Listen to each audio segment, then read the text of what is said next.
I would want to say to the Winterfest crew, the discipline of God is so needed for us.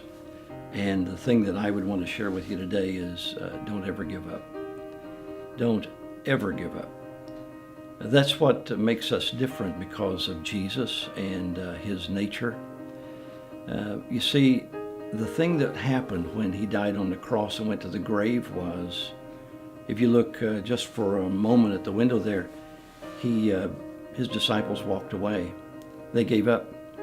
But they didn't understand a secret that we now know, and that is Jesus is coming back. And I want to encourage you that, for instance, could we think about the St. Louis Cardinals maybe in the World Series? And they were nearly out of it before the season was over. And they backed into Atlanta and beat the Braves. Then they went to Philadelphia, the winningest team in all of baseball, and for some reason they won because they wouldn't give up. So they go on to Milwaukee and they win there, and then they go into St. Louis and then down to Arlington to play one of my favorite teams, the Texas Rangers. But I am a Cardinal fan, and they were down to the last strike of the last out twice. And they came back to win the World Series. And that's a picture for you and me in real life. Don't ever give up. Here's the reason: Jesus came out of the grave. When a lot of different religions come at us for consideration, there's one question I think we ask: who was it that died for my sins and came back to life?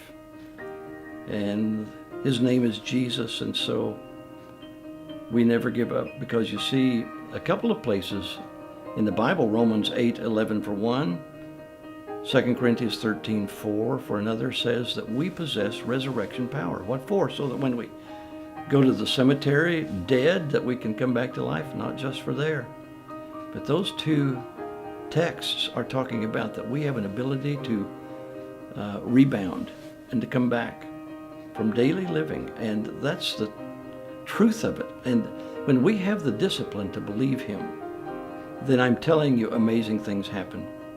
I get to preach for the Memorial Drive Church of Christ in Tulsa. I'm crazy about it, but I want to tell you, my first 20 years here were pretty rough. And I spent way too many days stretched across my bed crying. I spent too many days in my office crying. It was really hard. But I saw in the Word that the work that we're to do is believe, and I wanted to take a stab at it, because while so many signals said, this isn't working, this isn't going to work, let me tell you how bad it was.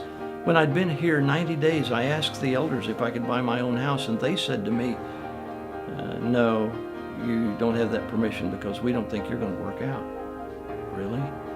So I saved my packing boxes 9.5 years, thinking I was moving any day. So at the end of 9.5 years, I went back in and I said to the elders, would you care if I bought my own house? They said, now go ahead. And so in July of 2012, Lord willing, I finished 35 years. The first 20 were really, really discouraging. But there's that resurrection power thing, that discipline to never give up. You see, Yogi Berra said, it ain't over till it's over. And God said, because of the resurrection of Jesus, if you believe in him, it's never over. And so for you, whatever it is that you need to practice winning, you just keep practicing. Because as long as Jesus lives, and he does, it's never over.